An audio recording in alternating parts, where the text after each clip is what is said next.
That's my fault. Okay, Yeah, you're Roy fine. Scott, where's the link? What in the fuck? Holy Christ. We got amateurs on here today. Okay. God. Where's the Okay, link to boys the and two girls. books? I want books. Sorry, Shut go ahead. the fuck up, Midnight. No. It's the weather report for September 7th, 2021. I get to fucking say that before anybody starts talking. I don't know if you figured that out yet, but now you know. I didn't. Okay. Anyway, that was a great start. Bunch of amateurs. Hey, I didn't do that. I didn't do I that. did. That was Scott. Okay. Yeah, it was. It was. And who was the second one? Okay. That was me too, because Can I send Peter the link? Yeah, it was Scott twice.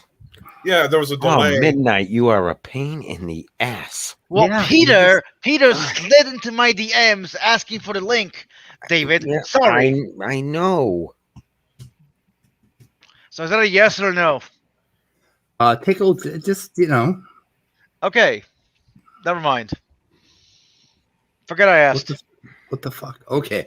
So anyway, I premiered that 11-minute clip from Grr stream on Danny's argument for dualism. Yeah, I saw that. I saw that. Yep. Okay. And I have a transcript. It was even more face palmy the second time around. Yeah. Yeah, I did a transcript for it and kind of went through it and tried to figure out what the argument was. And it's basically an assertion that there is a division between certain states of mind and states of brain or physical states. So you make the assertion, and then from that you draw the conclusion that the two cannot be identical. So it's a premise or an assertion that we wouldn't really agree with if it was properly worded, followed by the conclusion that therefore mind states cannot be natural.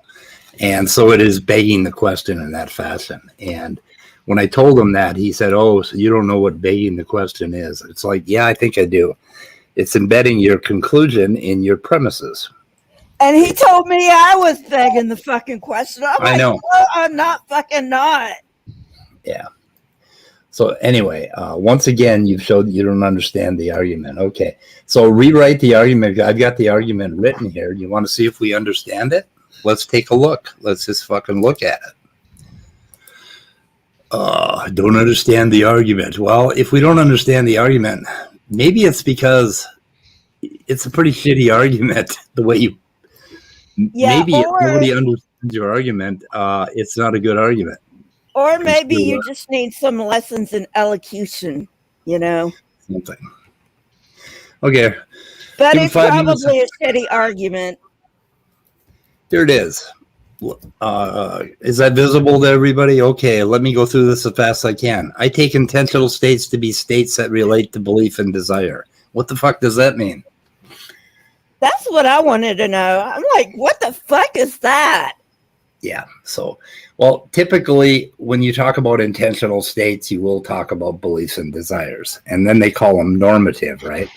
But now these are all terms from folk psychology, from how we think of other people's minds, and hence how we think about our own minds. So you're taking my counter to his argument is that you cannot derive an ought from an is that you cannot derive an is from an ought. So if you're talking about intentional states, folk psychology, oughts, normative states, you are not talking about anything that you can possibly get back and make an ontological argument about. So you cannot make an argument about the ontological state of what's happening with our minds when we're thinking or being conscious from folk psychology. So that's my counter. My counter, I flip the is-ought distinction on its head and say you cannot derive an is from an ought. So if you're going to talk about oughts, you're already off. You're already off in la land. Well, I mean that's his entire problem. Then he's basing his entire argument on folk psychology, which is just asinine. Which is what they all do. What is folk psychology again? For the moron in the room. It's just basically psychology that we all know intuitively.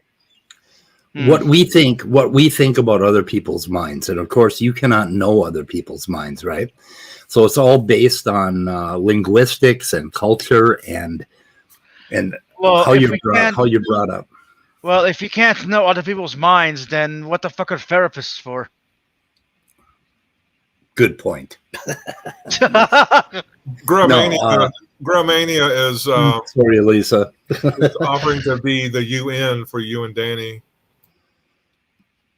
If you're interested, I can host mod a discussion about this with Weenie. I mean, Danny, what do you say? Oh yeah, you can host mod all you want with Danny. I'm not.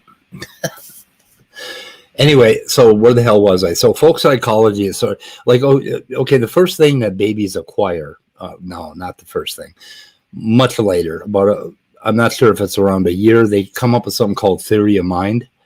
And that's where you understand that somebody can deceive you, or somebody can be thinking or imagining something that you're not privy to, that you cannot see. And you start to imagine how other people's minds work. And that's when you realize that you can lie to your mom, which is kind of a cool moment. I really appreciated that moment when I was a child. That your mom cannot see into your brain and observe you and figure out what you're thinking. Though sometimes she seemed like she could. I don't understand. But anyway, I digress. So folk psychology develops from that when you acquire cultural and linguistic habits that deal with what other people do, what they believe, or how they behave. Now, when you think about it, if I believe that you are, okay, if you're 10 feet from me and I believe that you are going to hurt me, you will develop a belief about my belief. And we develop these beliefs by reading each other's expressions, body language, and maybe our history. We bring in a bit of our history, right? So you have a belief about me and I have a belief about you, right? And so what do we really have, or what would be the natural physical implementation of these beliefs? Okay, if I believe that you are going to hurt me, like if I walk into a room and I see you and you have a horrible expression on your face, an aggressive expression on your face, before I'm even conscious I have formed a disposition or a belief, meaning that my amygdala is starting to fucking alert the rest of the system to slam in a little bit of adrenaline and become very jumpy. So if you move forward, I will jump backward because I believe that you're going to hurt me, right? So that's a belief. Now, we have our folk psychological idea about a belief, and we call it a belief, and we very seldom flesh out what it really is, that it's actually a set of brain states. Now, I don't like the word, I don't know about you, Lisa, but I hate brain state, because brain is... A state is something that happens in an instant of time, basically, a frozen state, whereas something about the mind is always fluid, dynamical, and happens over a brief period of time, physical time. I call it a brain brush or a mind brush or whatever, like a brush. Well, I mean, there's a reason why these terms have stuck around. No, like a brain state doesn't necessarily mean, like, for example, my brain state currently is to be an asshole and fuck with you on the stream while also contributing something. That's my brain state right now. That's amazing. That's the way my brain state is too when it comes to you, Midnight.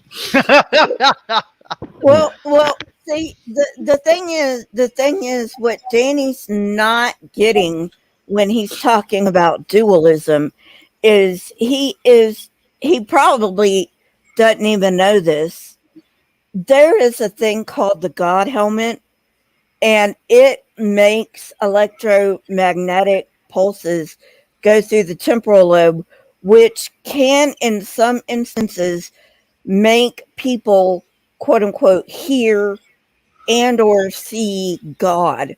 And I get that all the time with my seizures. I mean, that's just the way it goes with temporal lobe epilepsy, you know. Yep. But you can actually make these, and then to make his argument even worse, you can actually see these on an fMRI.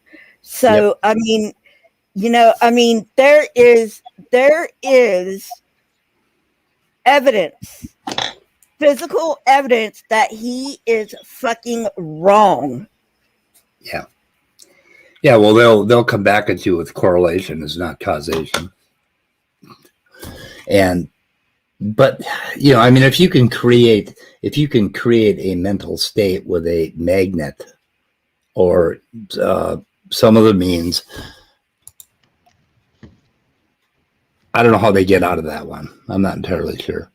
God damn, are we bouncing Jason around?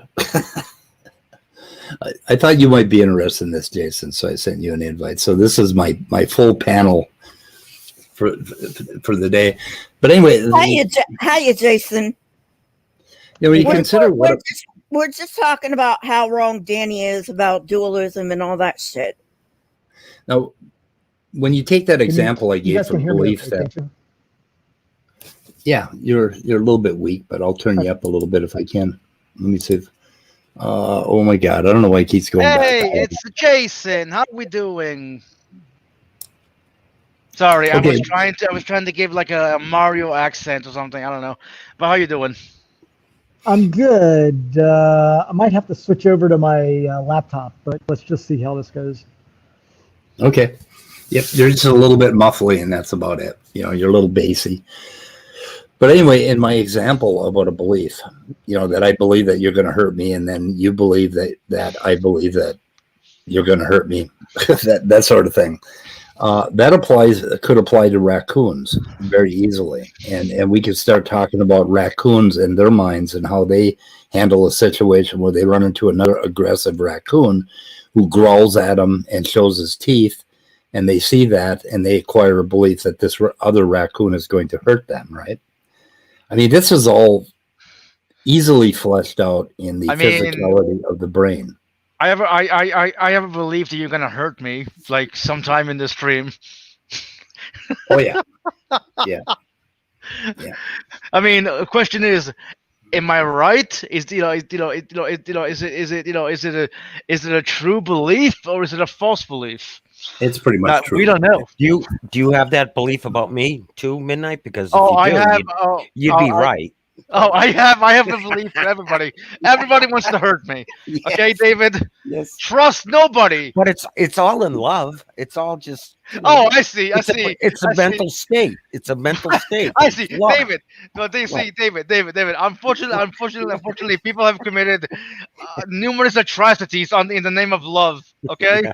Let me slap your ass for in the name of love. Whoa! There you go, Midnight. I'm getting you excited.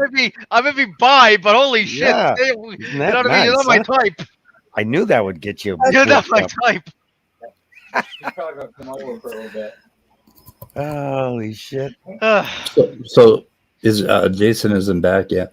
Okay, so Danny says answers in atheism, doesn't care about understanding the argument because he refuses that I clarify it for him. No, I refuse to let you in the room because rather than clarify, that's all you do is, oh, you don't understand, you don't know what this is. Go sit down or all your bullshit because you can't behave yourself, Danny. That's why you're not in the room. It has nothing to do with your philosophy. This is what I want to know. If the mind is totally separate from the brain, right? That means feelings and mental states are separate from the brain, right? So why the fuck does ECT work on depression and manic depression? I mean, and drugs. I mean, that doesn't make any fucking sense. Well, Yeah. wait, hold on. Can we also say that cognitive behavioral therapy and other therapies that don't involve pills work? Because I feel like you guys just described pill-based treatment, and obviously that's not the only thing that exists. Well, it's Thank one you of for coming to my TED Talk. Well, no, but in general, cognitive behavioral therapy works best in conjunction with medication. Well, that depends. It depends on the person also, right? Like for me, cognitive behavioral therapy has been. It does. Yes, it does. But we're talking in general. We're not talking about specific cases. We're talking about this is what they have learned over the years among several different people, among the general population. I just really hate pills because I've had nothing but bad experiences with them. Ugh. That's totally not true, Danny. I love dealing with this argument because it's such No, a you don't. easy argument to knock down. It just takes a little bit of time.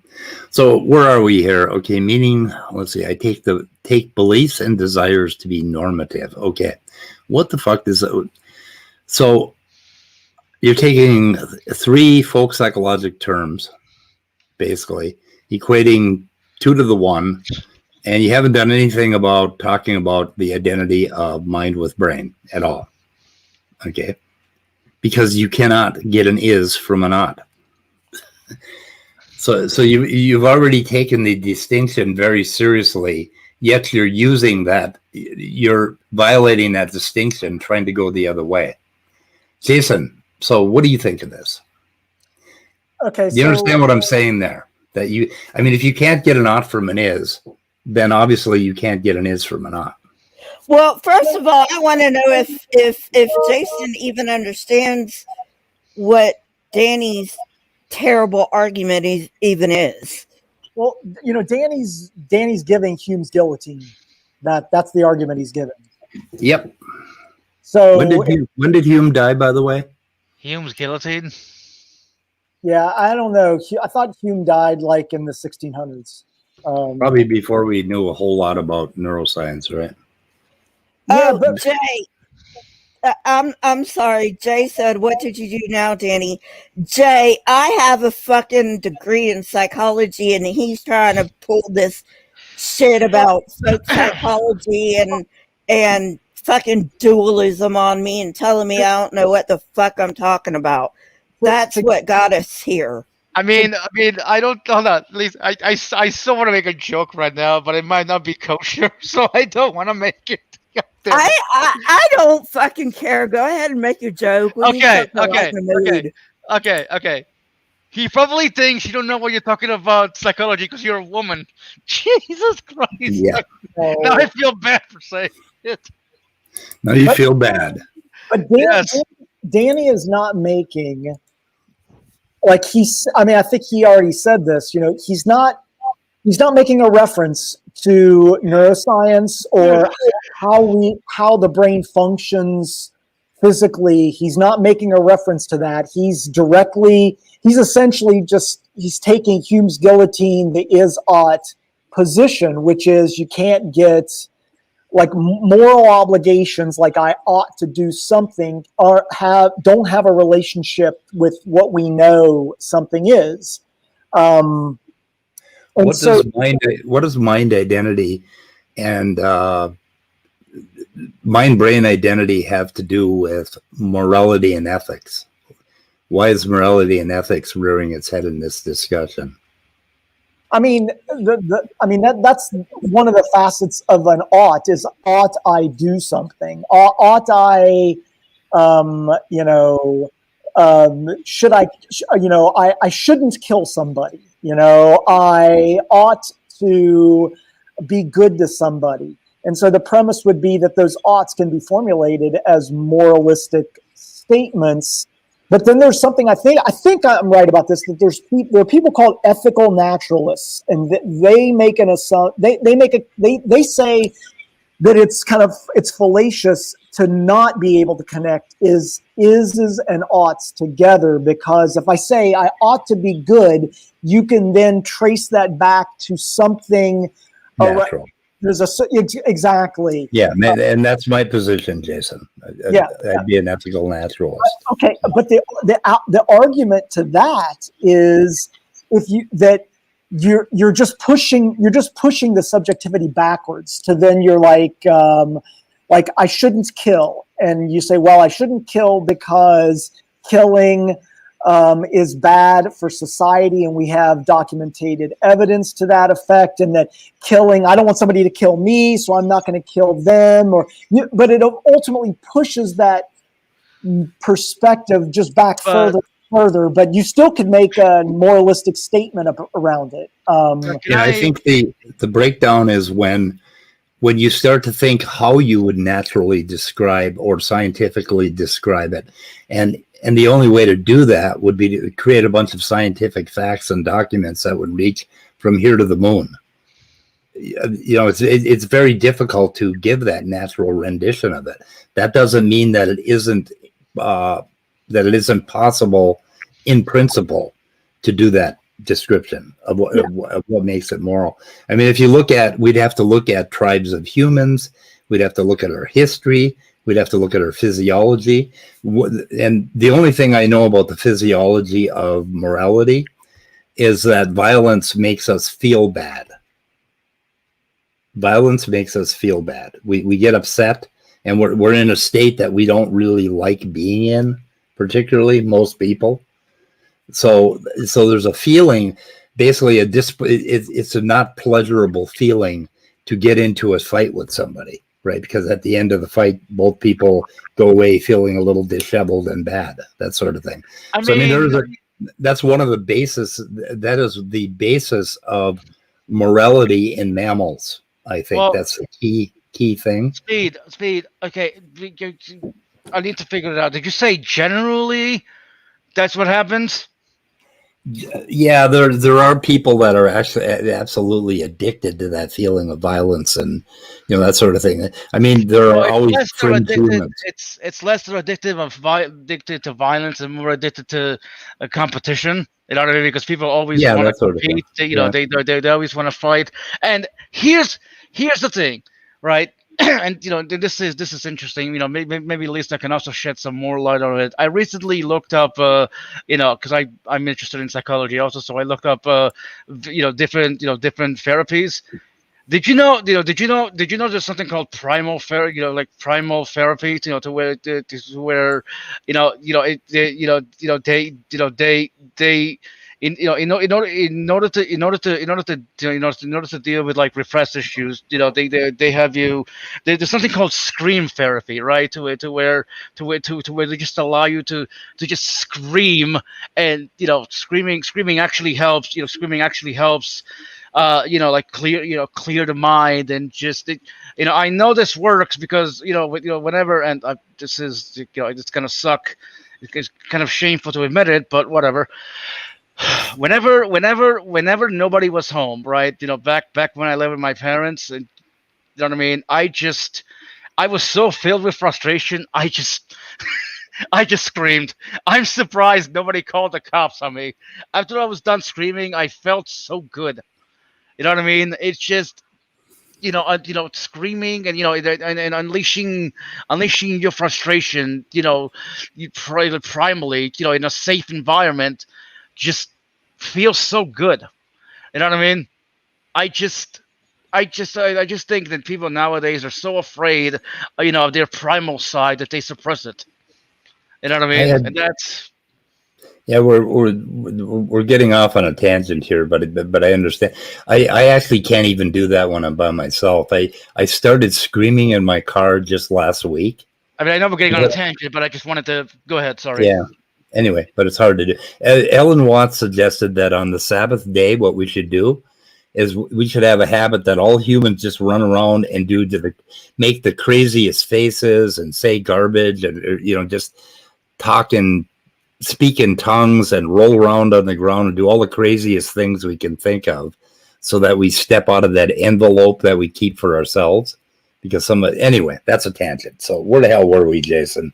We were talking about, okay, but my concern is why bring morality into this mind-brain identity problem? That's a good, and that's an excellent point, because if you take this exercise further, you could say, like, let's say I was trying to kill somebody and I stabbed them, but I didn't stab them enough to kill them. I could have said I ought to stab them more, because my goal would have been I wanted to kill them. So in some ways, the association with morality with oughts, it breaks down if you extend that analogy to differing facets of that. So I mean, that too. You know, so I think you're probably right that morals could be disconnected from oughts. My perspective is like what I was saying about ethical naturalists, of somebody saying that there's a connection between oughts and is that, like, somebody like Danny, I think, would say, look, you're pushing the subjectivity like just down the line, but it's still an issue. There's still a disconnect. But if you were a moral subjectivist and you said, I don't think that there are like more, like there are no objective morals, then I think that would be supportive of connecting ises and oughts. But it goes the other way too. It goes the other way too. By reducing this whole subject of oughts to this word in folk psychology, you're also pushing it up the hill or down the hill, or however you put it. You're also committing an egregious reduction. Okay, because what is an ought? Okay, so you and I are meeting. Okay, yeah. What is an ought between us? What kind of complicated linguistic and mental gymnastics would you and I have to do to come up with an agreed upon ought between us, right? That's so. I mean, ought is not a simple itself. You know, it's not a simple concept that we can just accept. We have to look at that and analyze that as well. But my question was, why bring morality into it when beliefs and desires are much wider than oughts and morality? Okay. Well, also, I just have to say this. He's making a much more basic assumptive fault here, and that is that our brains and our minds evolved together, and they did not evolve together. Our brains were there first, and it wasn't until we got our frontal lobes that our minds really took off in development. Well, so that's a fundamental error there. Right, but let me ask you this: why did it take like that long for us to gain sentience? Because if I remember correctly, I believe they found out the humans only gained sentience like 80,000 years ago, 80 to 30,000 something. Something happens to change. Something happens to change. You said the S word. Oh shit! What did I say? The S word. What is the S word? You said the S word on my channel, Midnight. I got to throw you on now. I'm just fuck that. What? Sentience. Sentience. Oh. Don't get me started. Okay, they're not really sure what made our brains start growing around that time, but they think what happened is that our ancestors started cooking meat, and cooked meat has a lot more nutritional value than raw meat does. So, and around that time is when we find the evidence that our ancestors started cooking meat. So that's what they think happened. Well, that's true, but that's one thing. But how do you what do you? Okay, whatever, Speed. Go ahead. I'm sorry, Midnight. I cut you off. Yeah, I was going to ask Lisa what she thinks about the theory hypothesis or whatever. That our brains also also grew and developed from us from us eating psychedelic mushrooms. You know what I mean? The Oh, meat no. thing. Okay, the meat now I'm thing. removing you. Do what you want, Speed. What do they call the stoned ape hypothesis? It's really a bad one. I really have no idea.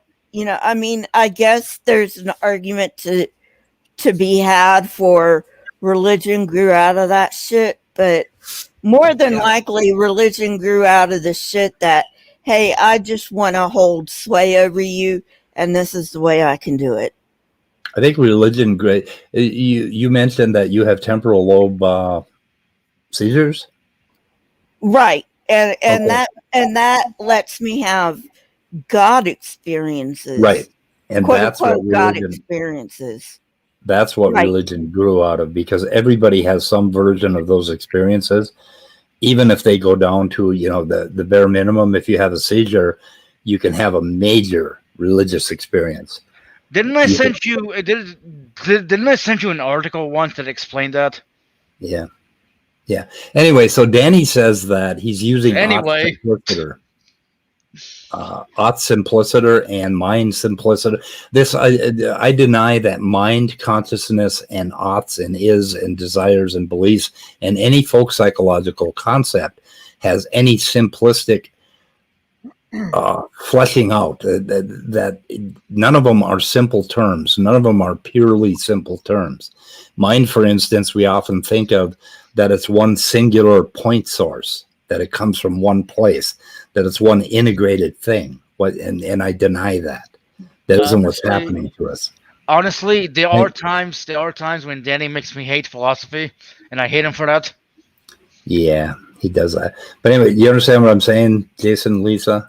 That this idea that we have of mind is just another really highly doctored idea that each of us have. And each of us have a very similar idea of mind so that we can communicate, but all of us probably have slightly different, around the edges ideas about what mind is. The thing is, you do not know what the word mind is when you're 1 year old. Well, severely autistic people don't really have a theory of mind. Yeah. They just don't. So Danny's practically saying here they don't have a brain either, which is total nonsense. Well, I don't know if he's saying that, but I want to give Danny. How severe are we talking here? Look, ultimately, like we're trying to understand this aspect of dualism of mind, brain, relationships, and the is-ought. Danny's just. I don't think he's making any statements around around neuroscience or the functionality of the brain. It's just the described versus prescribed, and that those things aren't connected. But what I would say is that, Speed makes a good point, is that if what we're eventually trying to do is we're trying to understand if the is-ought construct is an attempt to show the discernment between the mind and the brain, the implication is that oughts don't have an association, or moral oughts, categorical oughts don't have an association with things that are physically tangible, that we know that something is. And that therein lies the crux of the issue, because when have we ever deduce or anything that is from that is a thought that is not associated with the brain? We're essentially kind of just drilling in on something like, if we say I ought to do something, we're like, well, how can you know whether you should do something or not, or where that comes from? And I would say that if we haven't nailed that down neurologically now, I think we have somewhat. We're going to eventually. Yeah. So I think it's it's the is-ought gap. It's a gap. And so we're essentially saying if we can't fill that gap, then the mind must be separate from the brain. And I'm not sure I necessarily prescribe to that. But I don't. And again, I don't know. I don't want to put words in Danny's mouth, so I'm not trying to do that. Well, unfortunately, you're gonna have to put words in Danny's mouth because Speed isn't gonna let him on. But apparently, Snake was right. Got his argument right. Snake was right. Wow, yeah, something like that! Exclamation point. The desires for X is the belief that X is good. Yes, but at the same time, how the hell does that prove that the mind and brain are separate? Okay. Well, no, that's not true because you can desire X.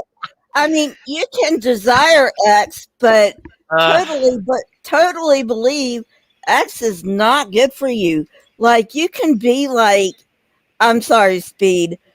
You can be like a recovering heroin addict, right? And Yep. you know that your drug is not good for you, but you are going through withdrawal and you're like, I have got to have my heroin. Yep. Even though you know that it's not good. So that's not even true. Yeah, I'm a recovering meth addict and alcoholic. So I understand I understand what it's like to have a real divide between what you desire to do and what you ought to do. But what I ought to do comes from a much higher level consideration in the mind, a linguistic, cultural, future predicting consideration. When you're dealing with oughts, you are not dealing with you're projecting into the future, right? We're doing it in the now, but we're projecting. That's why I don't want to bring morality into this. But now Danny believes that if you have a desire for something, like if he desires to abuse somebody, he has stated that then it's the right thing to do because he has a desire to do it. He has a desire to call people idiots, therefore it's the right thing to do. And he said that on Atheist Junior's channel, and we went over that quite a while back, right? But anyway, a desire for something can be as simple and physically explainable as a need to have a drink of water, which from your hypothalamus and filters up into your brain and becomes sort of a plan to get a drink of water, right? There's a whole lot of shit that happens. I still don't get how the hell that gets you to the mind and body or mind separate. Yeah, I don't see them as separate. So what? And the other point that Danny makes is, okay, if you have a desire to do something, you have this causal thing, right? This desire to do something, and he claims that it can succeed or fail. Therefore, it doesn't work causally like other physical things. Therefore, it's different. I've heard him say this, and I can't believe that he's actually saying that out loud. But he says if you have a desire to do something, it could succeed or fail. If it could succeed or fail, then it cannot be causal. Therefore, it cannot be physical. Can we? Is it impossible to let Danny in to give his position?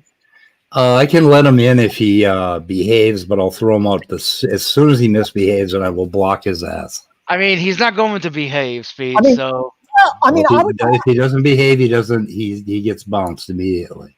I would like him to be able to make his own position because I feel like we're trying to regurgitate his position and that's why I wanted to have a one-on-one with him, but he refused to have a one-on-one because he likes to have somebody he can shit on at the same time as he talks to somebody else. And you'll notice pattern. The guy is not, as he puts it, not an honest interlocutor. He's got to have somebody to shit on. Well, you know what? I've got a fucking psychology degree. He's probably not even graduated from high school yet. He's probably living in his. He's actually a biology. Did you know he's a biology teacher in high school? In middle school? I don't believe that. He's probably living in his fucking mama's basement, and trying to. Hey, Lisa, I'm the one who stutters here. Okay, don't Wow. don't take my shit. You guys are being really mean. Holy shit. I like Danny. I know everybody bags on Danny, but I think Danny is intelligent, and sometimes he can get animated, but I can too. So. Look, I do look, too. I agree with you, Jason. Danny's an Holy okay shit. kid, but he is not willing to say that he doesn't know what he's fucking talking about when he doesn't know what he's fucking talking about. That's his problem. That's his entire problem. Well, he has trouble. He has trouble admitting that he could learn something or that he could be wrong about something. I've noticed that about him. A lot of people have that problem. I have that problem occasionally. Well, every day. We all have that problem. I invited him. Oh my God, what did I do? I swore I gave him 2 months off, so this is like an exceptional circumstance where I'm letting him in provisionally. So yeah, so he's probably gonna attack me because I do have a fucking psychology degree, and what does he have? Not for long, he won't. Well, no. Okay. Here we go, Danny. If you're listening, I give you permission to attack me instead of Lisa. I'll be your punching bag this evening. He says he doesn't see the link. Yeah, I just sent it, so it should be there. Okay, all right. Well, yeah, like I said, I'll be your punching bag this evening, Danny. Gmail. Yeah, I mean, I told him I did not want to talk about it, and then he fucking goes off on me, and I'm like, what the fuck did I just tell you, Danny? Yeah, that was the part that I thought was inappropriate when you just said, I don't want to talk to you about this. And I've done it with him too. And then he tends to get aggravated because he likes to control the room. So, but we're not going to, he's not going to have that problem on my stream because I got this mouse thing here. I'm pretty good at it for a 70-year-old. Anyway, so let's see. This thing about desires and causality, that a desire for something basically can succeed or fail. I'd like to hear him elaborate on that. Yes, I emailed it twice, Danny, twice. And it may be stuck in the wire because sometimes the wires are, they get clogged with cholesterol, the internet's wires. I don't know if you knew that, but the internet has a cholesterol problem. I mean, with an ought, one way of thinking about it is kind of probabilistically, that you could essentially boil down the decision somebody might make. Okay, here's Danny. Lisa, last time we were on stream, we were cool, right? I don't remember us having issues. But we were not talking about this either. Yeah, but we mentioned it, right? We were like, I said, oh, no big deal. And then towards the end of our fight, I was like, hey, next time I see you, it's not going to be a big deal to me. Yeah, it's not a big deal to you, but let's not discuss that. Let's discuss the argument. The bit about causality and desires, Danny, could you flesh that out for us? Yeah, all I'm saying is that if I were to establish that beliefs and desires are not physical, then the way that they're causally efficacious, or the way that the way they causally interact, is not going to be governed by laws of nature. That's what I said about that, right? It's okay. Let's dig into that a little bit. If you have a desire, that's after the conclusion, right? That's if what it means for something to be non-physical, on my view, is to say that it's not governed by laws of nature. Okay. So if you have a desire for a drink of water and you're in the desert, or you're not in the desert, those two things are, say you have two different worlds, right? One where you're in the desert, one where you're not in the desert. Okay, you're saying that because it could succeed or fail, it has nothing to do that it can't be physical? Well, you have a desire for a drink of water. The idea is that success and failure is how I understand what a knot is in the first place. Yeah. Okay. So That's fine. if I ought believe something, I could actually fail and contradict myself. Okay, if I Yep. ought if I ought drink water, I could fail. If I ought treat you with respect, I can fail. Whatever, right? So if it seems like our desires are standards, they're oughts, right? And so the argument goes like this, right? That if you have that distinction between is and ought, okay, desires, well, they mirror what oughts do. They act as standards, right? I ought go to the store. I desire to go to the store. Both can create consistency relations of success and failure. So that's just to show the whole failure and success stuff is to show you that, hey, given what an ought is, look, desire is the same way. So that means that they have that common theme of being normative. So if a rock is perched on the edge of a cliff, okay, it could fall down or it could not fall down. Okay, if there's a pebble in the way, it doesn't fall down. If there's not a pebble in the way, it falls down. How is that not a physical thing? Well, I think that's physical. Everything that you just described there is physical. Right. So why doesn't that apply to my desire for, if I have a desire for a drink of water, that means a certain set of neurons in my hypothalamus have basically put my brain in a state where I will start to think about all the things related to that state in the past. And I will visualize a glass of water. I will stumble up the stairs, turn on the tap. The tap may be dry. Bloomington's water system may have failed, right? So I may have, how is that not physical? Well, let's stick with your easy example of the rock, okay? Okay, So there's a rock. wait a minute now. Wait, should we do that or should we use my easy example of being thirsty? I think the rock was a good example of what I might be trying to say, okay? The idea is that you talked about a rock teetering, right? It may fall, it may not fall, okay? Yep. If it falls, in virtue of what did it succeed or fail? I'm sorry, I'm gonna change it to this. This is the example that most people give when trying to illustrate what I'm about to illustrate. The lightning bolt, okay? If a lightning bolt strikes a tree, in virtue of what could we say that it succeeded? And if it only could be true that it succeeded if there is a norm or an ought, a prescription that it ought to have struck the tree. Okay, but there is no. Go ahead. That's a whole lot of terms from folk psychology being applied. So you're basically trying to derive an is from an ought. I haven't talked about psychology in the lightning bolt yet, right? We haven't gotten there yet. The point is that when the lightning bolt strikes the tree, for someone to say, oh, it failed to strike the house, well, that's going to be hard to cash out because you couldn't appeal to the dispositions of the lightning bolt, all its electrical and the way it interacts with the air molecules and whatever. All of that is not going to give you a norm of what it should have struck. It just behaves. Okay, if there's not a human being around, could we get a norm? Suppose a lightning bolt strikes a tree and there's no human being around to see it.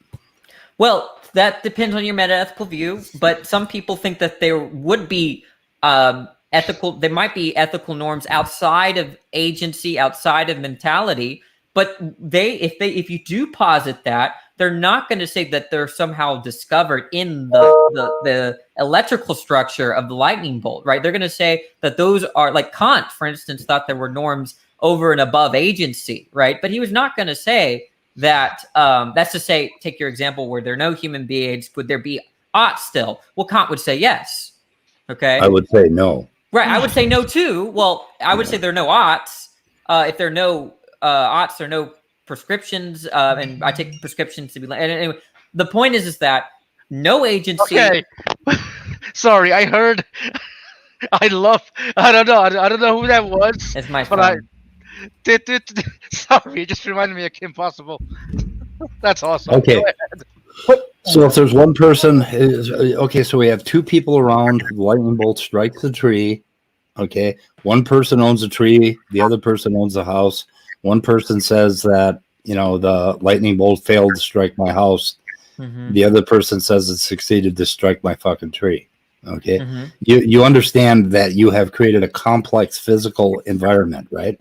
So you have a complex physical description of two hominids with all sorts of history that, they have a language, they believe in ownership, all of that.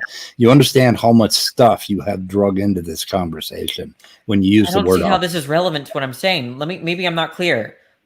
When I say that when the lightning bolt strikes the tree, for someone to say that the electrical structure of the lightning bolt reveals that it ought to have struck the tree, that's nonsense, right? It's not like the lightning bolt did something wrong or it should have struck the house instead of the tree. That makes no sense given just the physical facts that you have of the lightning bolt. So this is not an argument I'm about to give you, but I'm going to give you how a dualist intuition about this stuff, right?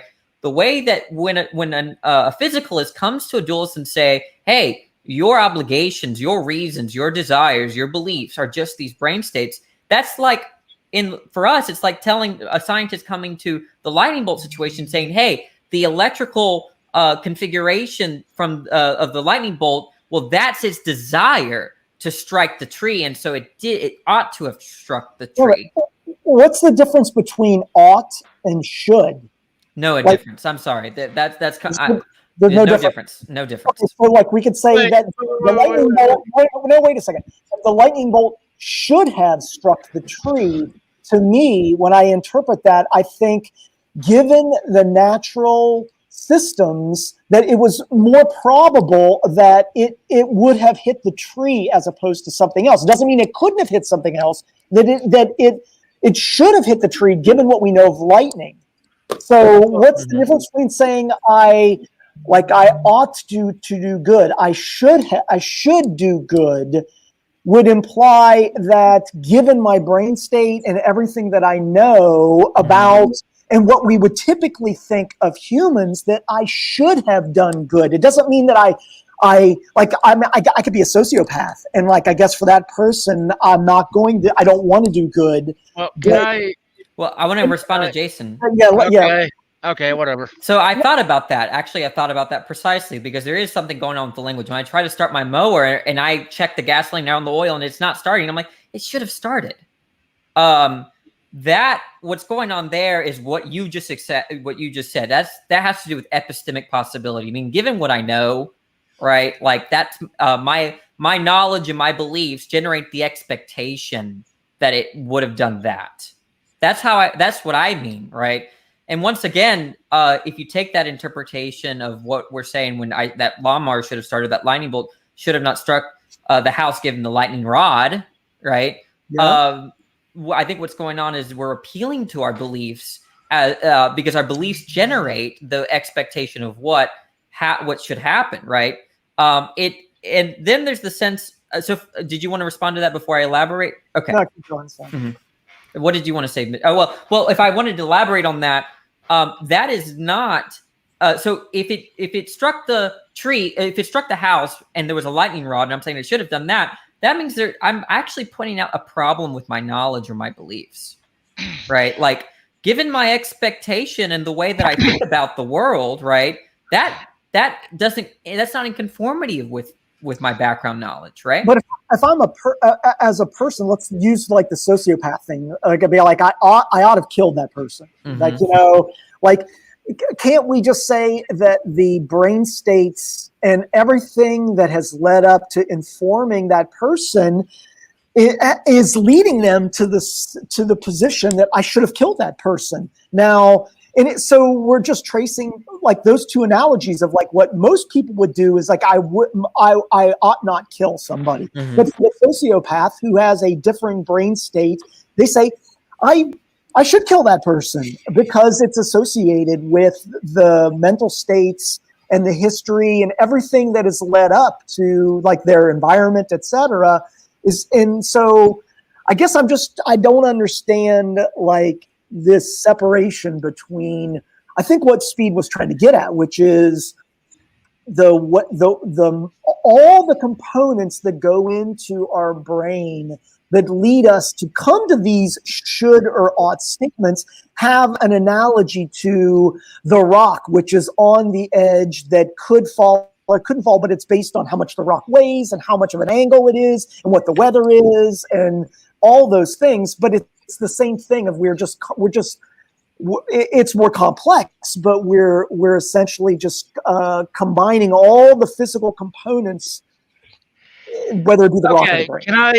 Can I just say something because honestly, I just for my own sake, I just looked up the definition of ought and and should, and yeah, Google is fine for now but the first definition for both of them is the same. So no wonder there's so much goddamn confusion over these words. I think we agreed on mean the same thing. I think we agreed on the definition of odds. I don't think that was a problem. I said it was a standard and which makes failure and success possible. Well, hang on. Let me just read the Google one because just okay. Whatever. One, ought, used to indicate duty or correctness, typically when criticizing someone's actions. They ought to respect the law. Used to indicate something that is probable. 5 minutes ought to be enough time. Now let me go to should. One, used to indicate obligation, duty, or correctness, typically when criticizing someone's actions. He should have been careful. 2, used to indicate what is probable. $348 million should be enough to buy him out.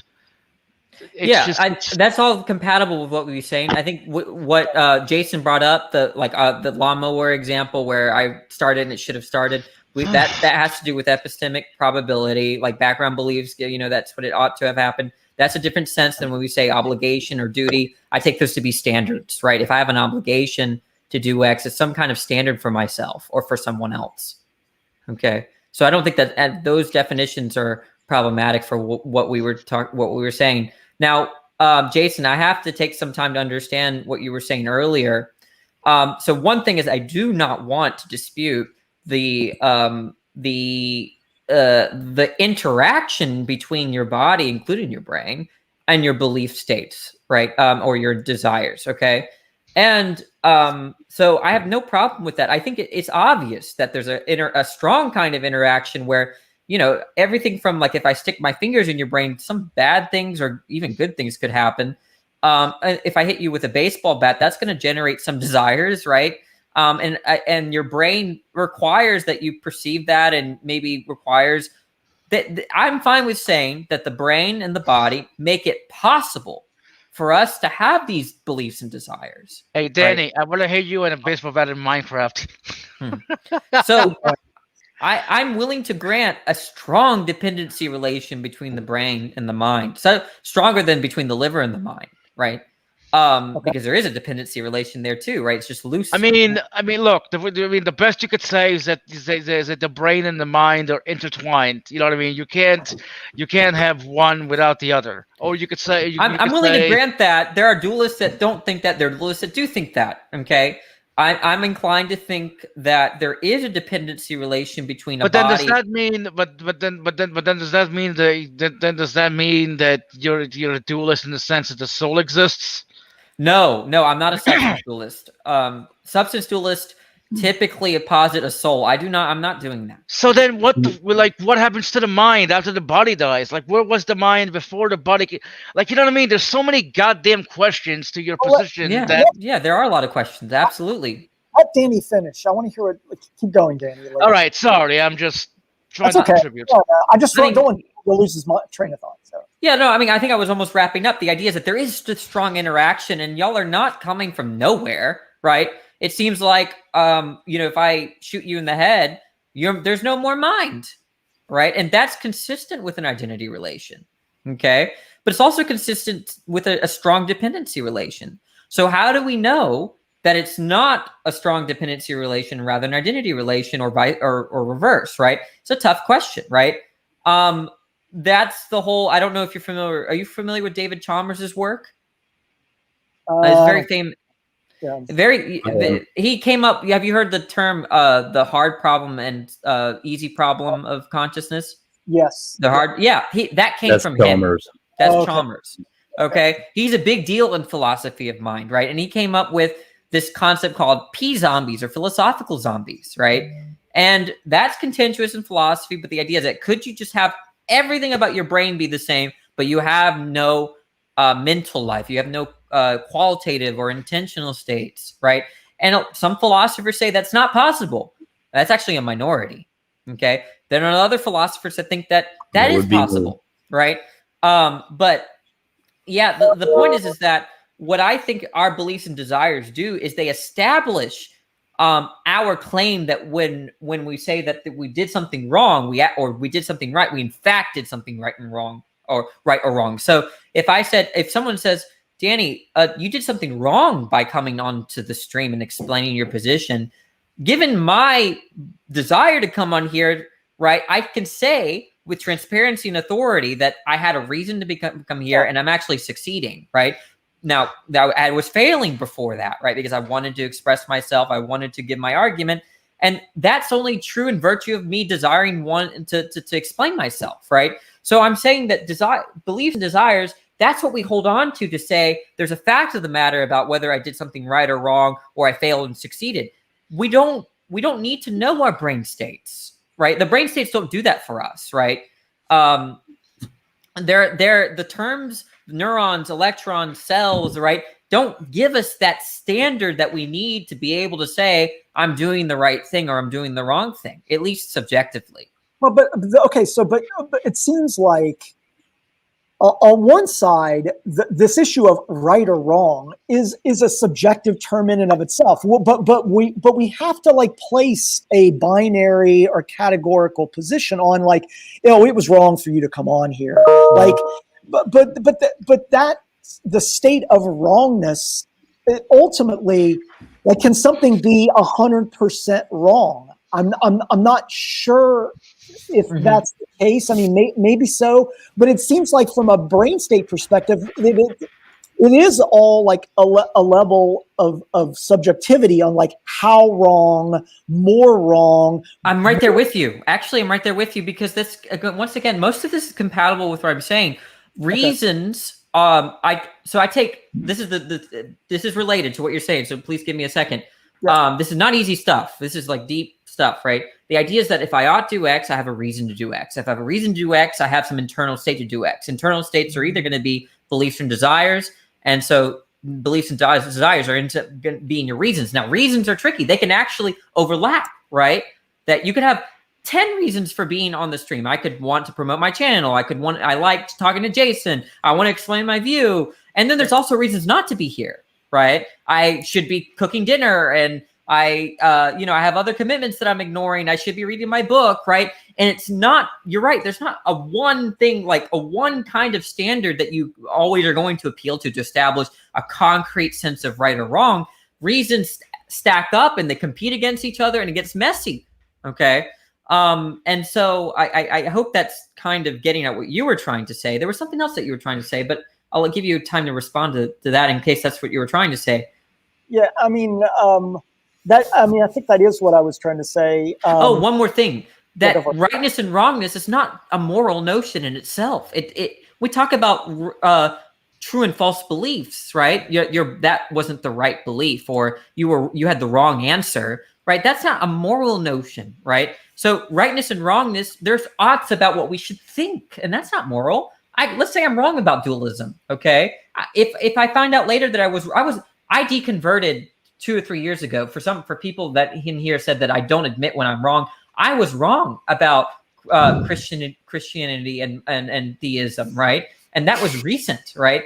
When I look back, I don't think I morally failed. I rationally failed, right? I ought to have believed something different given my other commitments that I wasn't really bringing to the forefront of my mind, right? The contradictions between omnipotence and omniscience and all that, and goodness and all that stuff, I was out of accord with those those beliefs, those reasons, right? And so that's why I don't know why Speed said that he rejected the ought simpliciter, which is the general category of ought, because ought simpliciter is not moral. It can be moral, but it's not necessary. There's practical, right? I ought turn the ignition to my car if I'm going to work. That's not moral. Yeah, I agree with that. And I think that we're on the same page with, I think, the way that you described the more nuanced aspect of whether something was right or wrong, and that there are multiple facets that come into play there. Although I do think that provides support for the brain and your mental states, with these like an infinite number of competing interests are combining that force us to eventually make a decision because we have to say, is this the right thing to do? There are some things that may indicate that it's the wrong thing to do, but on a whole, I have to make a determination as to whether it's the right thing to do. And then somebody may make an irrational decision where they've got a bunch of choices that are showing it to be wrong, what everybody else would say is wrong, but they think it's right based on their assessment. But the one thing I did want to mention before I lose my train of thought, which was this issue of like P-zombies and like dependency of the mind. I mean, when you said that, the first thing it made me think of was the is-ought gap, like that gap of saying, oh, how do I know that the brain and the mind are separate, but they're just like they functioning identically? Like I can never discern the difference between those two. That I would kind of go with like parsimony. It's like, look, we know we have a brain, we know we have brain states, we know we have chemistry, we know that when their brain dies, we don't exist. Like, I mean, there are philosophers that agree with you, and they take a position called eliminativism, right? Which is to say that our talk about belief and desire, and even terms like normativity, like Speed was saying, these are terms that we can do away with. Rather than talking about our mental state of happiness, we should be talking about our serotonin levels, right? Rather than talking about our states of pain, we should be talking about our C fibers firing, right? And so, you're not coming from nowhere here. I'm just saying the reason why the reason why I disagree with the Rortys and the Churchlands and the Dennett's, the Daniel Dennett's, right? These are all people that are very sympathetic to limitivism, is that none of those things, serotonin, C fibers firing, provide a standard for us. Beliefs and desires do, right? If I tell you... Hang on. So the Churchlands, yes, they're actually, I think they're seriously eliminativists, where they actually want to eliminate the talk, and so they want to be like Rorty's and Antipodeans, right? But Dennett and Rorty, I don't think that is what they're prescribing. Right, you're right. That's a good point. Which is why I said sympathetic, and I think it's good that you stressed that Dennett is not a full blown eliminativist, but he thinks. Yeah, and I am that kind of eliminativist. Basically, that I will tell you that. That all of these things, all of these scenarios that you described, like the lightning and the trees and the two people that are basically assessing, what should have and ought to have happened, that there is a possible physical description of those things. But I believe in constructive physicalism, which is the opposite of reductive physicalism. Now, when you say that neurons and cells and things firing cannot give us that intuitive feel for what's going on, that's not what I'm saying. I'm not saying that. I'm not saying that. You said basically that intuitively, cells and neurons and all that stuff are really not going to give us a good idea of what we ought to do. No, they could be causally linked. They could be causally linked. The serotonin levels and the dopamine, all that, is all causally linked to my mental state of happiness. I'm fine with granting that. Hey, before he has a stroke, can you answer Dessel's question, Danny, about reading Milliken's? No, I haven't read it. But I haven't read it, but I think I read it. I want it. I want that book. I have that book, Midnight. You can't have it. I'm going to burn it to piss you off. No, I haven't read it.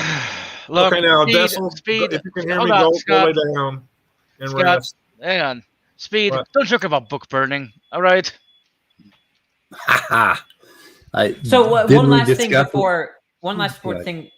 Sorry, go ahead, Speed. No, I got nothing. I was just fucking with Midnight. Okay. I told him I was gonna do something to him, and I just did. Go ahead. What I want to say is that what I'm saying, right, has very, very little impact. In fact, no impact, I would imagine, on what neuroscientists are doing in the field, right? Because the truth is that neuroscientists don't even need to think about beliefs and intentional states in the mind. They could just talk about brain. They can just do brain talk, right? No, but they do, Danny. They do talk about it. I'm saying that it's possible to do neuroscience, right, without any mention of belief and desire. Not they if scan your brain. They scan your brain, and they're seeing all this physiological stuff, right? And then the way is right, you know nothing about psychology. No, but neuroscience very much is concerned with beliefs, desires, consciousness. Sure, right. But I'm saying that saying like the eliminativist. I actually agree with the eliminativist on this point, right? That with respect to neuroscience, you don't need folk psychological terms. You don't. Right.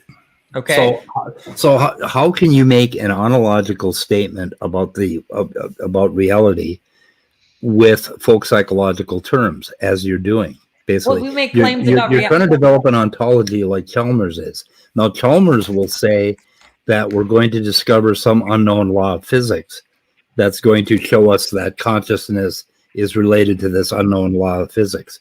What ontologically are you saying your dualism consists in? People do, first of all, to the claim that you can use language to prove a negative or prove something that exists, right? For instance, I've used language to show that God, as the Christian apologist forms the concept, doesn't exist. Okay? Right. And you're attempting to do that in this discussion, but I don't think... I'm cheating in one way. I think you cheated, yeah. And I'm cheating one way. I have access to my beliefs and desires. I know what those are given my authority and transparency of what they're like. And from there... right, I can make, when I say that I did something wrong in certain cases, I'm saying that I believed that my belief that it was good was false, right? The idea is that we have a moral experience, we have a human experience of our minds, our mental life, our intentional states, and from there we can talk about what we mean by them when we convey other people, I believe X or I desire X, right? And then we realize that, this is where our concept of normativity comes from. Oughts come from. Okay, I don't even know what an ought would be independent of agency, which is why I'm a moral subjectivist. There are lots of moral realists out there that could say I can make sense of ought out there. I just don't know what the hell they're talking about when they're talking about obligations and reasons outside of agency. But we know that we're agents ourselves. We have access to what a reason is. Okay, and I know that reasons create that standard for myself, right? The serotonin levels in my brain don't create that standard for myself. Okay, it's my desire, my reason that does. But your desire is based on those serotonin and dopamine levels. Are you saying based in a causal sense? Because I'm not going to disagree with you. Based in a causal sense, yeah. You would. That's compatible with dualism. You would not be lighting up that part of your cortex if there weren't those basic limbic system signals firing in your brain. Compatible with dualism. That's compatible with my position.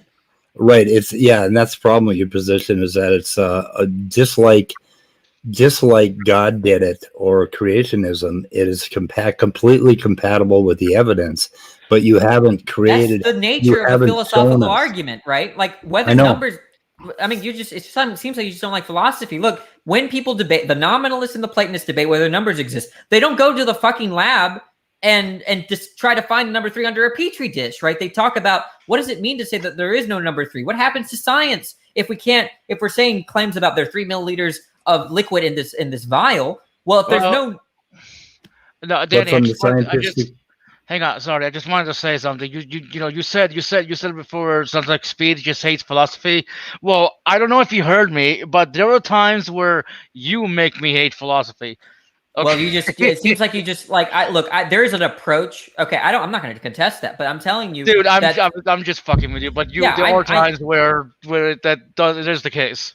Yeah, I mean, but the point is that this is a real concern in the literature. People think about this.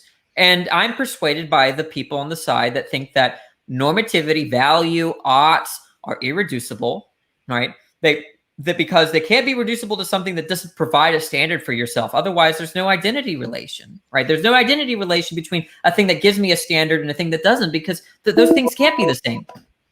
Again, you're coming up with reducible rather than constructive. And physicalism works constructively, not reducibly. Okay, reducible is how we learn science. You and I mean something different by reducible. What's that? You and I probably mean something different by reducible. I don't know if we do. You're reducing it. You're trying to reduce it to a couple of scientific facts, and you can't do that because the scientific facts. No. What I mean by reduction here is that if you take a standard like I ought do X, and then you understand that in terms of a statement that has no normative terms, that's what I take to be a reduction.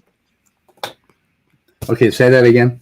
I was petting. When I say you can't reduce standards, I'm talking about you can't take a statement that has normative terms, right, and say that it's the same thing as another statement that has no normative terms, right? That's like saying, I can't get bachelor from the term bachelor to things that are not about bachelors. Bachelor is only that. And I'm claiming that you can take descriptive terms, purely physical descriptive terms, and you can construct an ought and is whatever's going on, but you have to do it for the specific.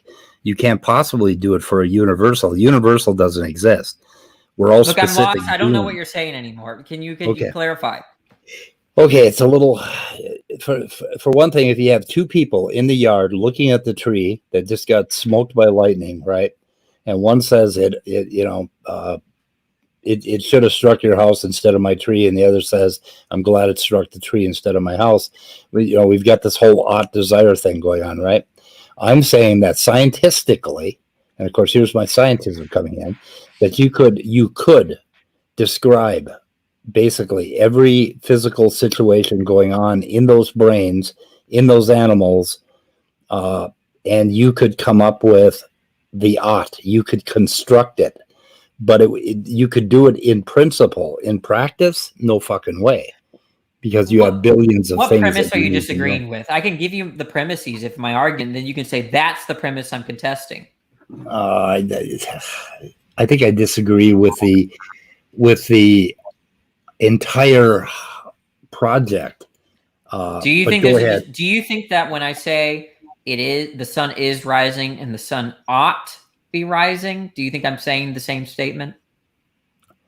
No. Okay, so you do agree that there's a distinction between is and ought.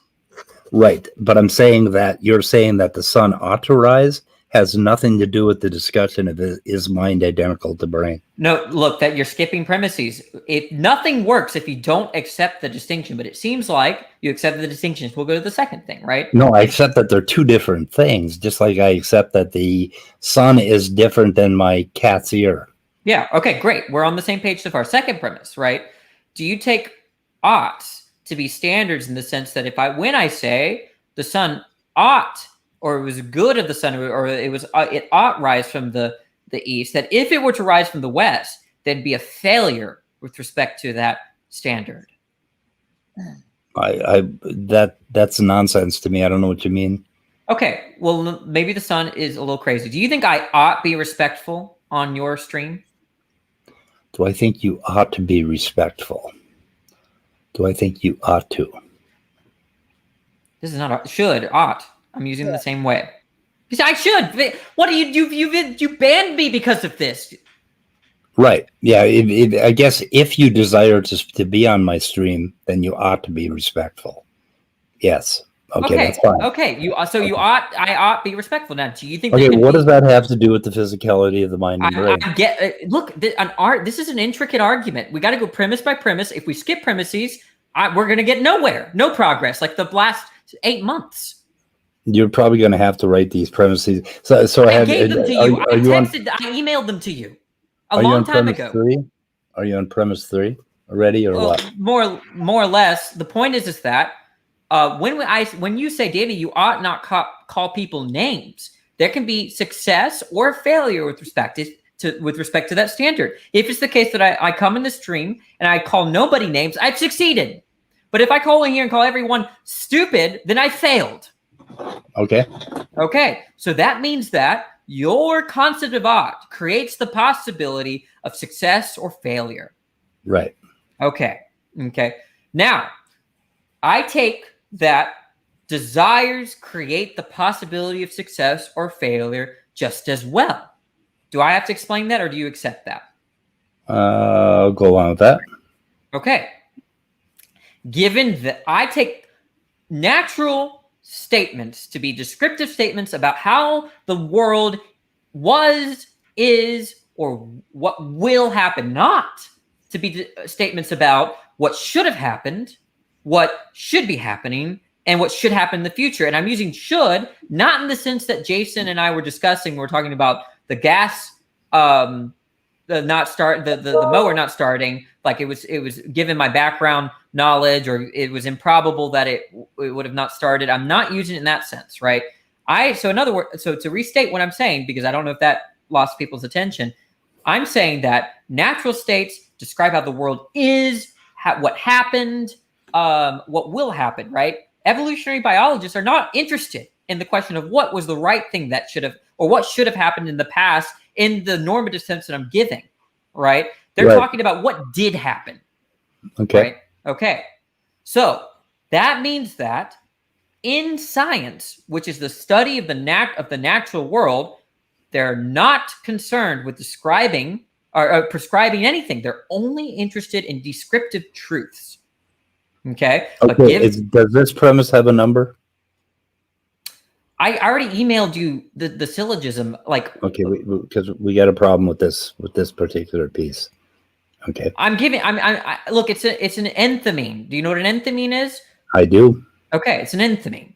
Okay. Yeah, I can put it in valid form, and I did for you already. What is that? An enthymeme for the morons in the room. When you give a series, enthymeme is burying something hidden in your premise. No, right? no. Well, okay. Maybe you might mean something different by those words. I just take it to be a line of premises that are not technically valid, but if you just did a little bit of work to the argument, you can make it valid. Okay, valid in the sense that it has the right form, right? A lot of an argument in which one premise is not explicitly stated. Right? Yeah, like it's not, because if it's not explicitly stated, it could be invalid, but everyone knows what you're saying. Can I just say I'm proud of Danny? Like, he's been in here for like what, 40 minutes? Pretty good. I've been in streams. It's only when people punch me do I punch them much harder. Okay. No one in here is coming to insult me. No one here is being disrespectful. So this is what we get, right? Yeah, because you're impossible to talk to if somebody pushes back on you. Well, no. I will go after you if you say you don't know what the fuck you're talking about. If you call me an idiot, I will do similar shit. Yes. So you've just conflated physicality with the description of physicality. Okay, you're looking at reductive physicalism here, which is a real problem. Okay, you are claiming that because scientists use descriptive terms about what is, that is going to somehow get you to an ontological fact about mind and brain identity, and I have a problem with that. I'm saying, if something is a mammal, it's not going to be cold-blooded. And I just showed that based on the meanings of terms. We do this all the time, right? If someone says there's a mammal in another room, that's going to generate ontological expectations of what's in the room. Right. So there's a clear case that. So what do expectations and description have to do with the fact of the physicality of the mammal being warm-blooded? You're just saying that you can't make any ontological claims using the meanings of words, and you can. Right. Look, if it's true that there's a mammal in my room, then it's true that there's a warm-blooded creature in my room, right? Okay, look at this from the physicalist point of view. We just should go through my premises, because every time this happens, we get off topic and we don't make progress. Go ahead, continue after the natural is descriptive. Okay, is that what you're pushing back against? Because if you're pushing back against that, I'm willing to talk about. Okay, so then my bad, right? Are you're saying that I take science to be the study of the natural order of things, right? I don't distinguish for the purposes of our discussion. I don't distinguish between nature and physical, natural and physical. Now, if you do, then I'm willing to adopt your language. Okay, what does science have to do with strict naturalism?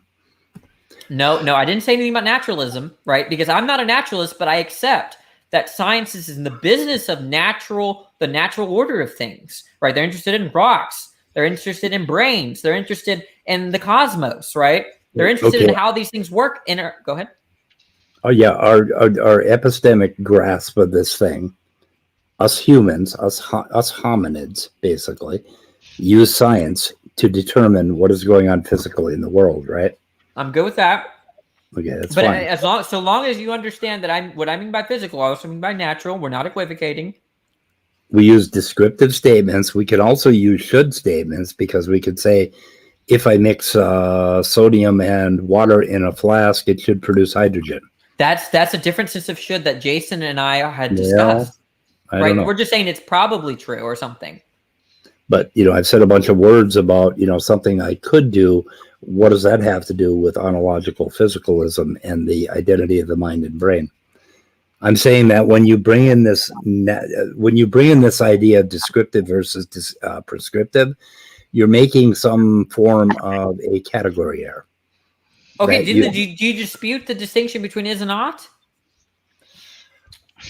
Oh, I do, because I think ought is an entirely different category of thinking, talking, or representing things. I gave you a very simple example. The sun is rising, the sun ought rise, right? Maybe that's probably not a good example because you get confused with the probable stuff and ought. Okay. But you said those were distinct meanings.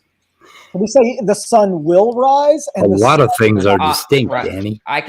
What? Okay.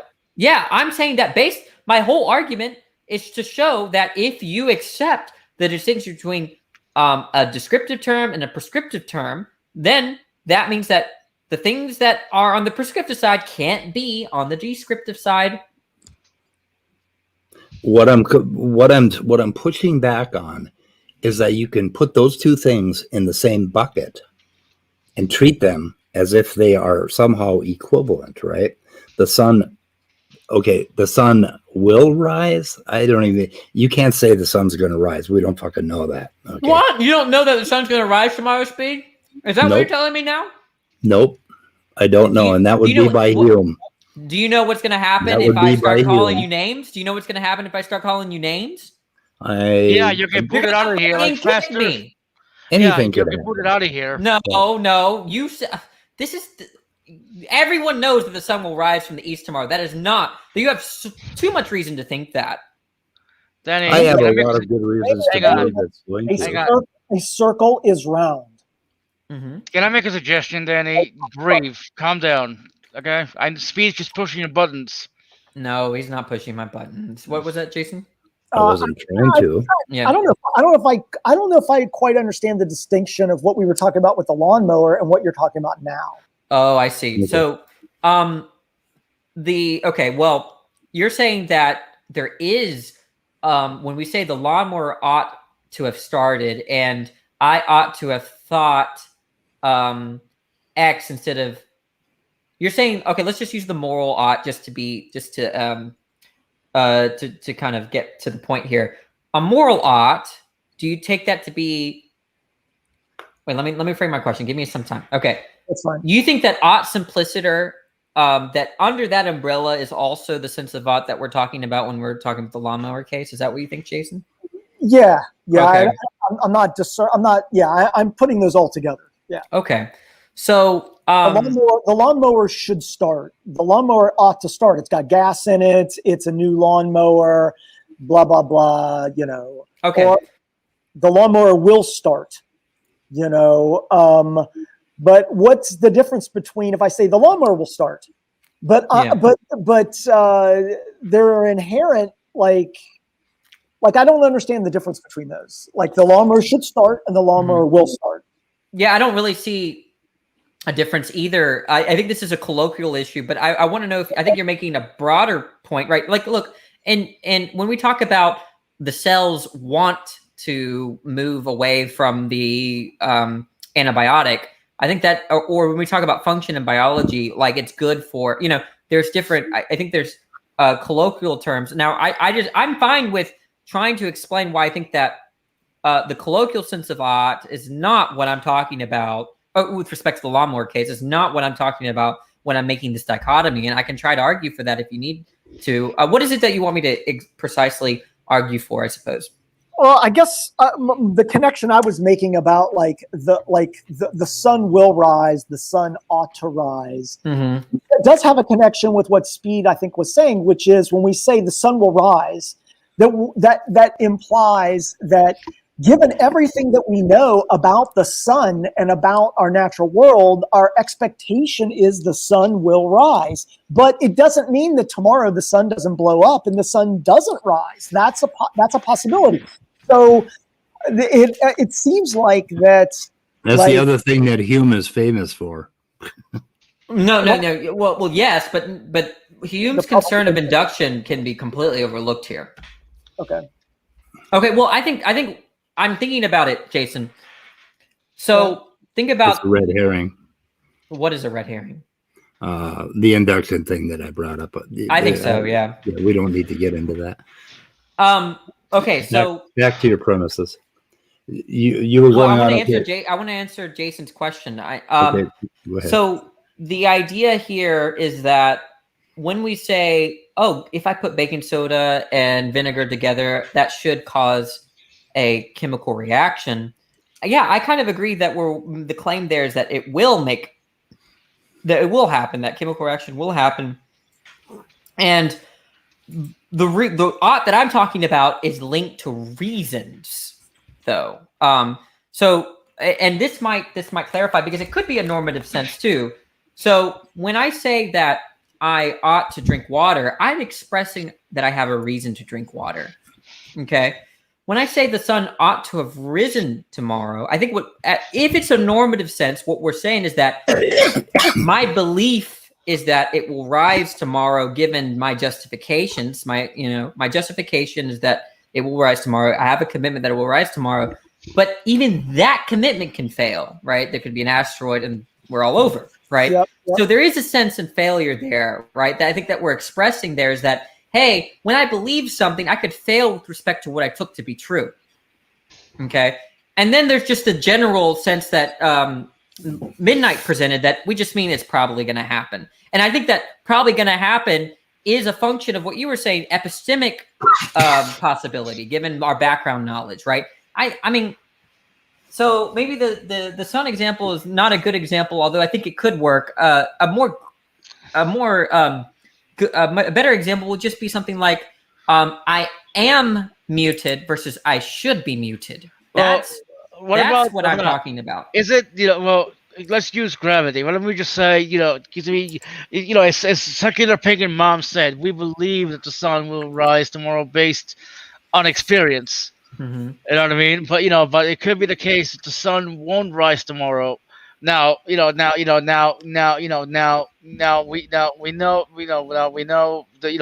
the sun will always, quote unquote, rise. Because the Earth actually, orbits the sun, so it's not really rising. This is philosophy sucks at times. Okay. I am muted, and I should be muted. Okay. If I am muted, then we can validly determine, like, my computer's got the mute button on, like there's no sound coming out. Okay. I should be muted. Is more complicated, but it's a statement around my perspective of, given everything that I know in my brain, and given like how I've acted in the past, how I'm acting on this right now, what do I know about Speed? What do I know about Danny? What do I know about Lisa? That I have to make a determination as to should or shouldn't I be muted. But one, I am muted is a more clear-cut physicalist determination of that. Should I be muted seems more nuanced, and I can see how somebody might say it doesn't have that connection with it, but it does, because it's just a very complicated, maybe infinitely complicated determination of should I be muted. But I think that ultimately you can break that all down into how your brain is functioning. Yeah, so I guess the idea hold is on that... a second here. Hold on. I just want to... My idea is that Danny's bringing an ought to in his fight. But anyway, that's not what I wanted to say. We've got 20 minutes left. I think Nessie's coming in. Oh, yeah. And so just know that we have 20 minutes left on this. But I'm going to try to wrap it up then. Yeah, the thing is, you have to understand the position that I'm coming from as the strict scientist naturalist. Basically. Yeah, I think that's incoherent on my view, but so I'm not going to understand I know you think that. I know you think that. I'm going to empathize with you, right? Is that if that's what you mean? But I'm only interested in the objections to my premises. I'm not so much interested in and my objection is that in every case, okay, we started out talking about what is in the universe, right? As if we are apart from it. Okay, so we're talking about mind-brain identity as if we are apart from it. We're talking about somebody else's mind-brain identity, right? Okay, and in every case, you have brought in other observers. You brought in other human beings. You brought in oughts, desires. You brought in shoulds. You brought in scientists making descriptive statements about naturalism, which is not the same as what is natural and what is physical. Okay, so you have failed to make. What premise is this about? I'm still not understanding what premise you're disagreeing with. The one where you said that naturalism is descriptive. That's where you slid from one category to another. Okay. And that's what I see is that you slid from one category to another, because every time I pushed back on it, you started talking about scientists and how they describe things and all of that. And this is human, human, human. I'm trying to stand apart from what we're what we're discussing, and view it in a cold, rational sense, right? And I do that scientifically. Yeah, I mean, if you want, I can elaborate my argument on why I think that when we're giving a natural statement that's purely descriptive, because but I wanted to respond to Jason before, and then maybe we can take a break. Yeah, Drace and Nessie are going to come in, I think, and talk to you too, and I will probably. Drace is here, but Nessie's changed his mind. Oh, he changed his mind. Well, fuck you, Nessie. But what Jason is saying, he ought to go to bed so he could go to work tomorrow. Oh well, God, I don't think you should do that, I don't think you ought to do that. Go ahead, guys. Have at it. Okay, well, Jason. So I am muted versus I should be muted. I just take the necessary and sufficient conditions for it being true that I should be muted to there as just there being a standard. Okay. So then you're saying that, you see, I think these standards are understood in terms of our mental states. Now that's controversial. Okay. But you're saying no matter if there's a standard internally or externally, whatever the case is, you want to say that we can break that down to something that we can be understood in terms of naturalistic words or language, right? Is that kind of what you're saying? Yeah, I'm saying that even though there is maybe a general normative position amongst humans on those positions, yes, that you can. I don't know if we can currently, but we should be able to, not to use a pun here, but that we can break down all of those components as to whether I should be muted or not based on our brain states.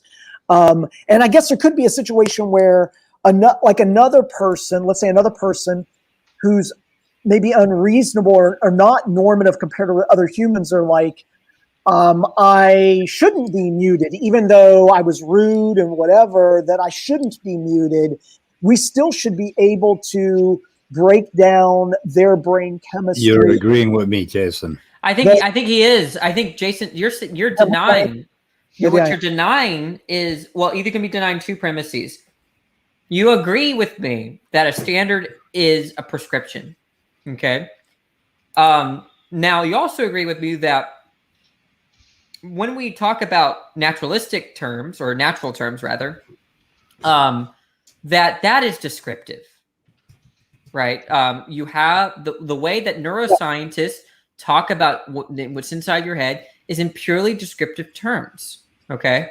Now you're saying that what we can do in principle is break down that standard that ought with the, that has the built-in ought to these descriptive things that are in understood in the sciences and the neuroscience or whatever, right? And to me, that's rejecting the distinction between is and not, because what that distinction means is that you can't breach that gap. Because if you're identifying a normative term, a prescriptive term, in other words, to a set of descriptions, you're making an identity relation.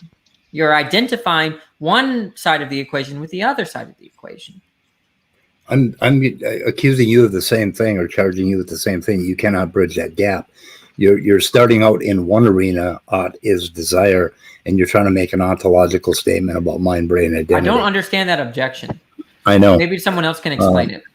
We can probably flesh it out when I'm less tired. What did he ask? What did someone ask something on this? I didn't read it. Well, Nestle asked if you were a substance dualist, and I told him no, I'm not. I'm not a substance dualist, but I agree with them on everything but substance theory. Substance dualism. The difference between me and a substance dualist is that they think they're bare particulars. I think they're just bundles of properties.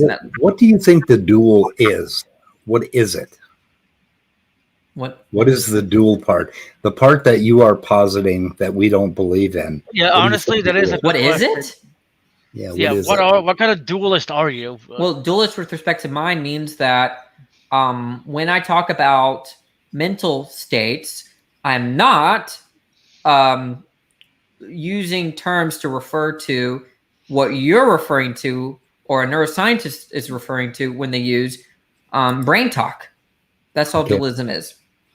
So if an alien, something that didn't really have a mind like ours at all, but was capable of understanding the physical universe, came to the earth and saw you, and he could describe you entirely physically, right?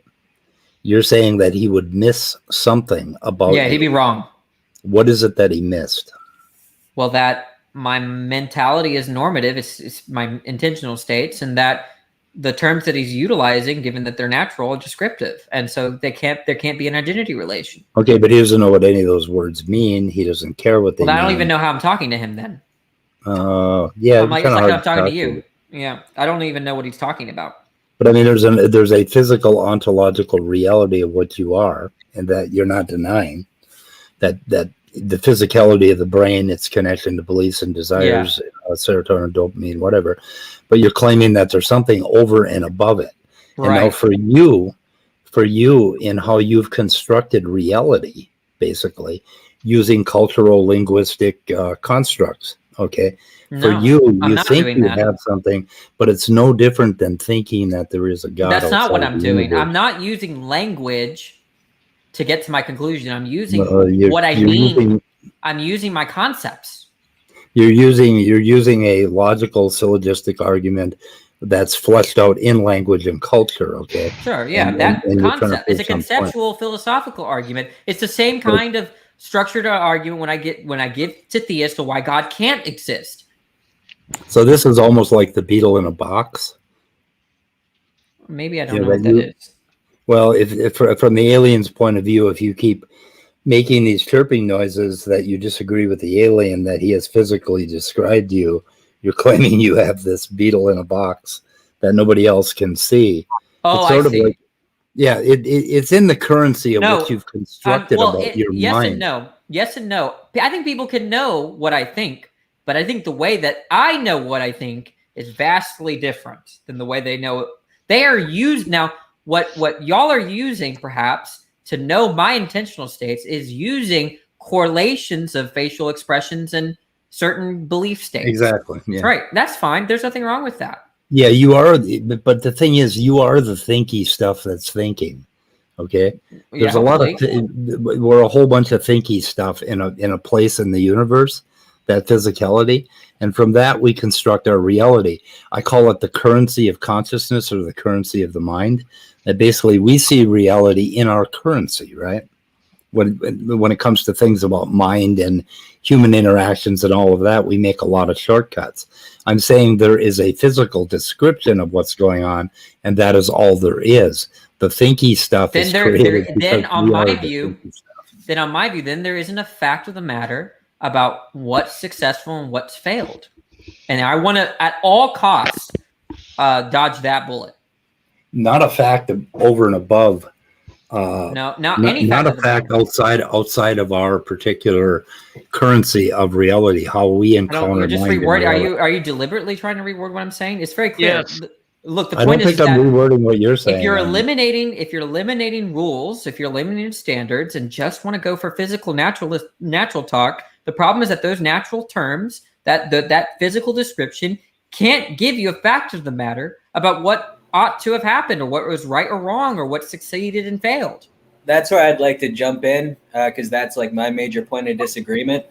Before you start, before you do that, I just wanted to say I have to leave because I have a meeting I got to go to at 4:00. Bye, Jason. Yeah, I want to say bye to everybody. I wanted to say I really enjoyed talking to Danny. I think Danny's got really good ideas. I know some people may disagree with that, but I would love to continue that. I put my email in the private chat, Danny. So perfect. We should talk more. Yeah. Okay, so I'll let Dessel talk. Okay, I'll see you guys later. Thanks for coming, Jason. Bye, Jason. Bye. So Danny, just to give you a heads up on how this is gonna go, I'm really lazy today. Okay. I just got home from work. So and Grace, you have 10 minutes. You have 10 minutes. Well, we have off air, right, Speed? Yeah, we have off air. If you want to go for it, Danny, I'll talk to you about it off air. But my thing is going to be this. I'm going to say my position. I'm going to let you criticize it, and then I'm just going to shut up. And I'm going to. I'll try in my response. I'll try to be not provoke you. I won't provoke you in any kind of way, even intellectually. I'll just say, I'll try not to do that. Okay. Okay. And the other thing is just and with respect, I posted to Scott the last conversation that you and I had about this like months ago. Do you remember that? No. Yeah. We had a bit of a debate about it. I don't remember. I remember discussing with you, but I don't remember it. Does that make sense? Okay. Yeah. So, I sent the link. So it's in the private chat if you want to link to it or refer to it. Yeah. Oh, by the way, I did link a paper in the description on folk psychology and something. But anyway, I linked the paper. Might be worth a read. Just looked at the abstract. Go ahead. I want to read the other comment. Oh, I don't think so. Let's just go with Dessel. Oh, wow. Screw you, Speed. Okay. I know. Right. I'm an asshole. Time is short. Midnight. All right. So I'm going to start here. I take natural states to be descriptive states. And yeah, that's my problem because instincts are natural states, but they're not simply descriptive states. They also have a motivational feature to them. Mm-hmm. So the thing here is that I argued last time that the instinctual nature of the organism in question. I'm listening. I just got to wash my hands. The instinctual nature. I'm hearing some weird music. Let me mute. So yeah, there's an instinctual nature to every living organism on Earth, oriented toward life. As a living organism, it's ingrained in us to act in such a way as to continue to live and to flourish as well. There's an entropy production component to living, I would argue. So with that, though, you end up in the scenario, you can choose to act in accordance with that instinctual natural nature of yours, or you can choose to act in rebellion to it. If you choose to act in accordance with it, because you are this kind of organism, you will correspondingly, naturally feel a sense of satisfaction. Is he cutting out for me, guys? Yes, he is. He's cutting out. Sorry, it's hard to get everything that you're saying, Trace, but I'm trying. Damn. Okay. Keep on going. I'm getting most of it. But just. Okay, maybe it was because I was muted. I unmuted. So go ahead, try. Okay. You sound good now. So you have. Okay, it's better. Yeah, I brought my laptop a little closer to the Wi-Fi connection. Maybe that'll help out. All right, so yeah, you have this instinctual nature. It's oriented toward life. You can choose to act in accordance with that, or you can choose to act in rebellion to that. If you choose to act in accordance with that, you will have a natural, inevitable, corresponding experience of satisfaction toward the fact that you lived. And if you act in rebellion, you will have naturally, because you are the kind of creature that you are, a dissatisfaction toward the overall fact that you live. And so this provides you a motivation, a prescription for acting in accord with your natural instinctual self. And that's the argument that, and what I want to emphasize a few things here. The first thing is that I'm not making an argument for realism outside of agency. Like you were saying before, you were like, I don't understand how, these realists, they're making this argument, but I don't understand how it could work outside of agency. I'm not saying that it's going outside of agency. It requires that there exist agency, but it isn't some subjective thing. It's based on objective facts about the agent's nature that this agent doesn't get to choose. They're just facts of the matter, which is what makes it a moral fact rather than just a moral opinion. And so that's what I'm kind of going for there. That's the basic theory. And that's why I kind of object to this strict is-ought thing, because I think ought is actually a subcategory of is. And that's it. Okay. A lot of this is just, we're not using our terms all the same way, but I think for the most part we are.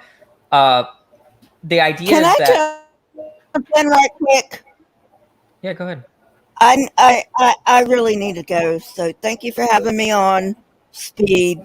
I'll see you guys later. Bye, Thank you for showing up. Bye, Lisa. Okay.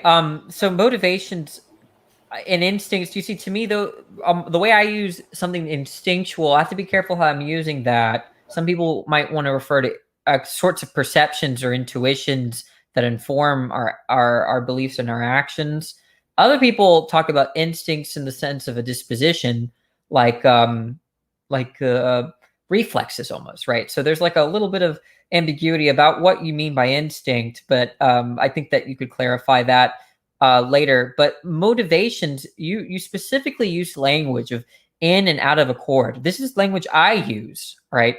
When I say I desire to drink water, when I drink water, that's in accord with my desire, right? And I take desires to be motivations themselves, right? So the problem is I don't, or at least maybe for you, is that I don't distinguish between having a motivation and having desire not necessarily. Maybe it's the case that motivations are a subset of desire. We have desires that no one go hungry, but we're not motivated to do anything. So maybe you have a point there. So motivation is really tied to when you're acting. Okay. But nonetheless, a motivation implies a desire. So there's something for me to think about there. But the idea of this in or out of accordness really suits well with me. Now you said objective facts about the agent and the natural self. Of course, on my view, these are contradictions, but so we'd have to flesh out what that means.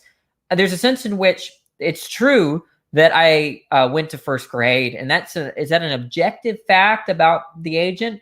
Maybe there is a sense in which it is an objective fact.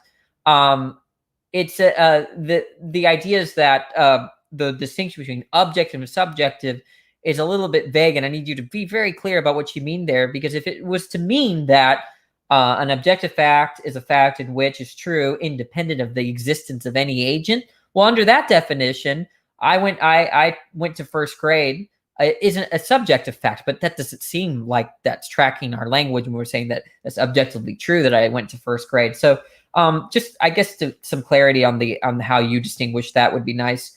But that's all I have to say in response so far. Thank you for your response. Yeah. Can we shoot it in the head, guys? Is that okay? Sounds good. Fine by me. Okay, yeah, we covered a lot of stuff. Anyway, thank you, Danny, for being good. You did what you ought to do. I appreciate that you were behaved as well. Usually you don't either. Yeah. Well, I had to work pretty fucking hard on it, I'll have you know. So. Well, I didn't call you any names, did I? I just if you could see in my mind, Danny, if you could only see inside my mind. Anyway, we're going to end her for the day. So goodbye, cruel world.